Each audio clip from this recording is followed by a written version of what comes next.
छठ का पर्व भी अब राष्ट्रीय पर्व बन गया है तो वो और खुशी की बात है। और मैं देख रहा हूं कि पहले कुछ राज्यों के पर्व ज़्यादातर वहीं तक सीमित रहते थे, लेकिन इलेक्ट्रॉनिक मीडिया की दुनिया का जैसे जैसे प्रभाव बढ़ा है उसका एक बात नज़र आ रही है। जैसे नवरात्रि तो मैं देख रहा हूँ वो ग्लोबल हो गई है, दुर्गा पूजा तो ग्लोबल हो गई है, इवन काइट फ्लाइंग तो एक अच्छा संकेत है। छठ पूजा भी मैं देख रहा हूँ कि हिंदुस्तान के हर कोने में उसका महात्मा है। ये ठीक है कि उसके मूलभूत तत्वों की चर्चा बहुत कम होती है, क्योंकि उसमें सबसे बड़ा संदेश ये है कि कहा तो जाता है कि मनुष्य का स्वभाव है उगते सूरज की पूजा करना, लेकिन छठ पूजा वो उत्सव है जो डूबते सूरज की पूजा करना भी सिखाता है, और ये जीवन के लिए बहुत बड़ा संदेश है उसमें। तो इन सभी त्योहारों की मेरी तरफ से आप सबको बहुत बहुत शुभकामनाएं हैं। बहुत कठिन समय से दुनिया गुजरी। कोविड ने यानी मानव जात के इतिहास में जो बहुत बड़ी चीजें दर्दनाक है उसमें से वो एक कालखंड रहा, और उस कालखंड के कारण हमारी जो व्यवस्थाएं होती हैं, जो नियमितता होती हैं, वो भी खंडित हुई। तो पहले तो मैं जब यहाँ पार्टी का मैं संगठन का काम करता था, 1100 का रोड रहता था, तब भी ऐसे अवसर पर सबसे मिलना हो जाता था। प्रधानमंत्री बनने के बाद भी एक मौका मिलता था, लेकिन वो भी बीच में बहुत बड़ा गैप हो गया। लेकिन मैं देख रहा हूं कि इस बार पूरी तरह वो जो दबाव था कोविड का, पूरी तरह मुक्ति का आनंद इस बार उत्सवों में नजर आया है। सब दूर उत्सव उसी प्रकार से मनाए गए हैं, लेकिन उस कालखंड में हमने कुछ साथियों को भी खोया। मैं व्यक्तिगत रूप से जिन पत्रकार मित्रों को जानता था उनको खोया, कुछ उनके परिवारजनों को खोया, ये भी मेरे पास जानकारी मिली। और जब मैं इन दिनों एक बात मैं जानता नहीं कि आज ऐसा विषय कहना चाहिए कि नहीं कहना चाहिए, लेकिन एक मैं अनुभव कर रहा हूं कि पिछले दिनों छोटी आयु के कुछ पत्रकारों को हमने खोया है। वैसे तो हम लोग दुनिया को पढ़ाते हैं, हम पढ़े लिखे हैं तभी तो पढ़ाते हैं, लेकिन 40 के बाद कम से कम एक रेगुलर मेडिकल चेकअप होना चाहिए। और जैसे हम लोगों की पब्लिक लाइफ है तो आपकी भी उतनी ही गति से पब्लिक लाइफ तनावपूर्ण और आपाधापी की रहती है। हम कोई ऐसी व्यवस्था विकसित कर सकते हैं कि जिसमें मेडिकल चेकअप के लिए सरकार भी कोई व्यवस्था करे, आपके बिजनेस हाउसेज हैं वो भी कुछ व्यवस्था करें, लेकिन 40 के बाद हमारे फील्ड के जितने भी साथी हैं उनके परिवारजन भी हैं, हम एक रेगुलर मेडिकल चेकअप का, क्योंकि मैं सचमुच में बहुत हैरान हूं कि 40-50 की आयु के लोग हमने खो दिए। और ये बड़ा ही दर्दनाक था जी। और ये कोविड वाले नहीं, इसके सिवाय भी हमने खोए। तो ये मन को, और जब जिसको जानते हैं, सालों से जानते हैं, कभी मिले नहीं लेकिन देखते हैं, उनकी बातों को सुनते हैं, कभी पढ़ते हैं, तो एक लगाव तो होता ही है, आत्मीय संबंध होता है। और उनका जाना एक जरा मन को पीड़ा देता है। मैं चाहूंगा कि हमारी मीडिया टीम और आपके कुछ लोग मिलकर के इस पर हम कुछ अगर बना सकते हैं तो मुझे खुशी होगी। कोई व्यवस्था हम विकसित करें। साथियों, ये माहौल इन दिनों इतना विविधता भरा है। और मैंने देखा है कि दीपावली के पर्व में रसोई घर भी बहुत बिजी होता है, भांति भांति की चीजें बनती है। और मैं देख रहा हूं कि इस बार खबरों के रसोई जो है उसमें भी भरपूर मसाला है, क्योंकि 5 राज्य तो आपके हाथ में है ही है। वर्ल्ड कप भी है और आप में से कुछ लोगों को संकट की घड़ी में भी जाना कभी मौका नहीं मिला मुझे। मैं स्कूल में बहुत अच्छा खेलता था, घर में बहुत ही अच्छा खेलता था, लेकिन बाद में कभी मौका नहीं मिला। लेकिन अभी जैसे आज ही बनाया हुआ ऐसा वीडियो, ये आर्टिफिशियल इंटेलिजेंस की ताकत है कि उसने बना के रख दिया है और चल रहा है। और जो मुझे प्यार करते हैं वो भी इसको फॉरवर्ड कर रहे हैं। मैं औरों का उदाहरण देना नहीं चाहता हूं, इसलिए मैंने दिया नहीं, मैंने अपना ही दिया। लेकिन एक चिंता का विषय है जी, हम आर्टिफिशियल इंटेलिजेंस, हम जैसी सोसाइटी जो विविधताओं से भरी है, जब पहले मूवी आते थे एक आध कहावत उस मूवी में आ जाए, आती थी चली जाती रही।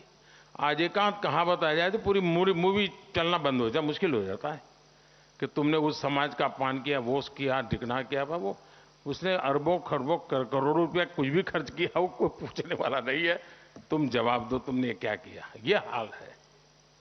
ऐसे में आप इस शास्त्र को तो समझाने से तो कोई लाभ बहुत ज्यादा नहीं है, लेकिन उसके प्रभाव क्या हो रहे हैं उदाहरणों के साथ, तो कोई भी, वैसे मुझे जब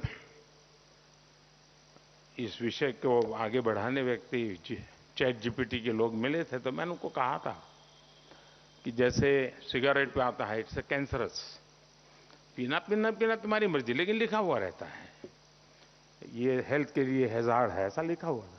तो मैंने कहा तुम्हारा जो भी चैट जीपीटी का उपयोग करता है या कोई इस प्रकार से एआई का उपयोग करता है, तो वहां एक आना चाहिए, इट्स अ डीप फेक। फिर उसको देखें, आनंद करे, जो करना है करे, लेकिन उस पर आना चाहिए। ऐसा मैंने, उन्होंने कहा साहब मुझे भी बड़ी चिंता है कि ये मैंने कर तो दिया लेकिन कैसे रुकेगा, तो एक बड़ा चिंता का विषय है। दूसरी मेरी एक अपेक्षा है जिसको मैं समझता हूं कि आप जरूर मदद कर सकते हैं। किसी भी समाज में, व्यक्ति में, राष्ट्र जीवन में कुछ पल आते हैं, कुछ कालखंड आता है जो हमें बहुत बड़ी ऊंचाई पर जाने के लिए एक जंप दे देता है। आज मैं जो वैश्विक परिस्थितियां देख रहा हूं, जिस जगह पे मैं हूं, तो मुझे कुछ ज्यादा गहराई में देखने का अवसर मिलता है। मैं समझता हूं शायद ऐसा काल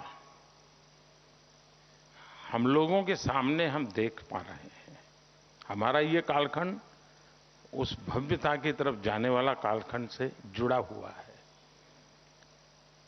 विकसित भारत की बात ये शब्द नहीं है दोस्तों, ये जमीनी सच्चाई है,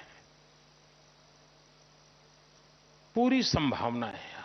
अब जैसे इस बार वोकल फॉर लोकल, आप सबने भी मेरी मदद की। ठीक है, अभी तो लोगों का दिमाग दिए तक रहता है, उनको लगता है वोकल फॉर लोकल मतलब दिया खरीदना। उसको ये मालूम नहीं कि मैं गणेश चतुर्थी में छोटी आंख वाले गणेश जी क्यों लेता हूं और कहां से लेता हूं। हमारे देश के गणेश जी तो छोटी आंख के हो ही नहीं सकते, लेकिन लेता है, पता नहीं उसको। अगर हम वोकल फॉर लोकल इस विषय को जितना बल दिया, और मैं इस छठ पूजा के साथ जोड़ करके हिसाब लगाऊं, तो इस एक वीक में 4.5 लाख करोड़ से ज्यादा का कारोबार हुआ है जी। ये देश के लिए बहुत बड़ी बात होती है जी, और उसमें हर छोटे मोटे व्यक्ति की जिंदगी में कमाई होती है। और मैं इसी ताकत के आधार पर कहता हूं कि हम विकसित भारत के विषय को बहुत सफलतापूर्वक आगे बढ़ा सकते हैं। लेकिन उसके लिए एक विश्वास पैदा करना होता है, सकारात्मक चीजों से लोगों को किसी की वाहवाही करने की जरूरत नहीं है, असत्य को दबाने की जरूरत नहीं है, वो मैं आपसे अपेक्षा भी नहीं करूंगा। लेकिन जो चीजों में सामर्थ्य है, जो देश को आगे बढ़ा सकते हैं, ऐसी चीजों को हम बल दे सकते हैं। और ये भी सही है कि विकास, आर्थिक बाबतें, ये अब केंद्र में रहने वाली हैं आने वाले 25 साल तक, क्योंकि विश्व भी हमारा मूल्यांकन उस बात पर कर रहा है। और इन दिनों जहां हम हैं और जिस प्रकार से बढ़ रहे हैं, विश्व इसको स्वीकार कर रहा है। मैं अभी आपके बीच आया हूं, लेकिन मैं चुनाव के मैदान से नहीं आया, मैं ग्लोबल साउथ समिट में से आया हूं। 130 देशों का ग्लोबल साउथ समिट में होना, ये अपने आप में, मैं मानता हूं, जो आपके यहां जो विदेश मंत्रालय की चीजें देखते होंगे, इनके लगता होगा कि ये बहुत बड़ी बात है। यानी कुछ तो है जिसके कारण ये हो रहा है। हम 2047 विकसित भारत का मिजाज, अब देखिए दांडी यात्रा, भारत का मीडिया का ध्यान बहुत कम गया था। महात्मा गांधी जब भारत में उस समय जो भी मीडिया पैदा हुआ था, वो सिर्फ आजादी की लड़ाई के लिए पैदा हुआ था, वो अंग्रेजों के खिलाफ जंग के लिए तैयार हुआ था। लेकिन उसके बावजूद भी उसको दांडी यात्रा की ताकत नजर नहीं आई थी। पहली बार जब एक विदेशी पत्रकार ने उसकी स्टोरी की, तो उसने बाद में लोगों को चौकन्ना कर दिया कि ये क्या हो रहा है। वरना लगता यही था कि यार एक छोटे से रूट पे 250 लोग चल रहे हैं और एक चुटकी भर नमक उठा के होना क्या है। लेकिन उस पत्रकार ने लिखा था कि ये कोई बहुत बड़े रिवॉल्यूशन का ये मजबूती है इसमें। और उसके बाद हिंदुस्तान के मीडिया ने भी उस चीज को, और वो एक ऐसा टर्निंग पॉइंट बन गया कि जिसने देश को विश्वास पैदा कर दिया कि अब आजादी लेके रहेंगे। ये अपने आप में बहुत बड़ा है। मैं समझता हूं कि कोविड के संकट में दुनिया की तुलना में हमारा जो कुछ भी अचीवमेंट है, उसने भारत के लोगों में विश्वास पैदा किया है, दुनिया में भी पैदा किया है कि भारत अब रुकने वाला नहीं है। आप कैसे मदद कर सकते हैं, लोगों को कैसे मोटिवेट कर सकते हैं, आगे बढ़ने के सपने, अब जैसे 13.5 करोड़ लोगों का 5 साल में गरीबी से बाहर आना, वो तो एक विषय है। लेकिन इतने परिवार जब न्यू मिडिल क्लास बनते हैं, तो उसके एस्पिरेशन का लेवल अपर मिडिल क्लास का होता है। वो भी चाहते हैं मेरे घर में टीवी आ जाए, वो ही चाहता है अब पंखा नहीं एसी आ जाए, वो भी चाहता है चेयर नहीं सोफा आ जाए। जो उसके एस्पिरेशन है वो किसी की बराबरी में बैठने के होते हैं। वो चाहता है वो घर के बाहर साइकिल नहीं, अब घर के बाहर गाड़ी खड़ी होनी चाहिए। यानी ये एक बहुत बड़ा उसका इको इफेक्ट होता है व्यवस्थाओं पर। और वो इसको मैं मानता हूं आज जो इस दिवाली में इतना बड़ा मार्केट, उसके पीछे एक कारण ये एस्पिरेशनल सोसाइटी है जो बहुत तेजी से बराबरी करना चाहती। और आज उसके जेब में बैंक अकाउंट है, रुपए कार्ड है, रेडी पटरी ठेले वाले लोग, उनको 2 राउंड 3 राउंड बैंक से लोन, सामने से मोबाइल फोन पे मैसेज आता है कि भाई तुम्हारा कारोबार अच्छा है, तुम और लोन ले लो। और एनपीए हार्डली 1%। एक बड़ा इंटरेस्टिंग उदाहरण मैंने कई बार आपने मुझे सुना भी होगा, लेकिन मैं दोबारा उसको रिपीट करना आपका समय ले रहा हूं।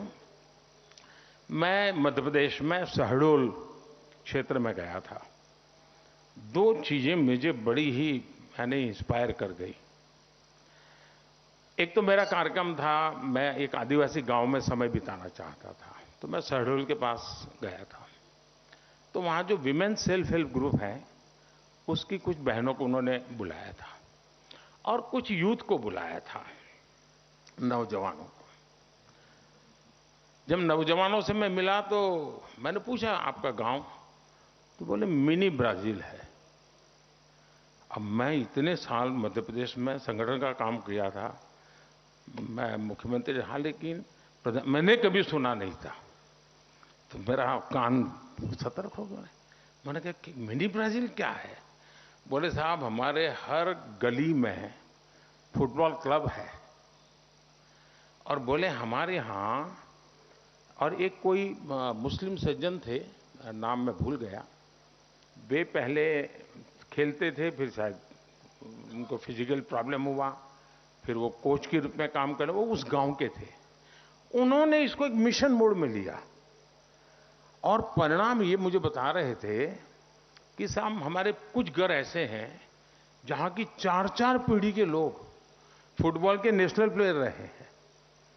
और बोले हमारे यहाँ गांव में जब फुटबॉल का फेस्टिवल होता है, यार में एक बार फेस्टिवल करते हैं, तो अगल बगल के 20,000 लोग तो दर्शक होते हैं। छोटे बच्चे फुटबॉल, 80 साल के बुजुर्ग फुटबॉल। मैंने कहा भाई मानना पड़ेगा, शायद ब्राजील में भी ऐसा नहीं होगा। अब ये हमारे देश की ताकत है। दूसरा, मैं उन महिलाओं को मिला, तो मैंने कहा भाई आप लोगों को बुलाया तो यहाँ सिलेक्ट कैसे कर लिया? तो बोले हमें बताया गया कि जो लखपति हैं वो आ सकते हैं। मैंने कहा ये क्या है? तो बोले हमारा जो विमेन सेल्फ हेल्प ग्रुप है, हम किसी में 11 बहनें हैं, किसी में 13 हैं, और हम सभी लोग साल में 1 लाख से ज्यादा कमाने वाली बहनें हैं। अब ये मेरे लिए बड़ी खुशी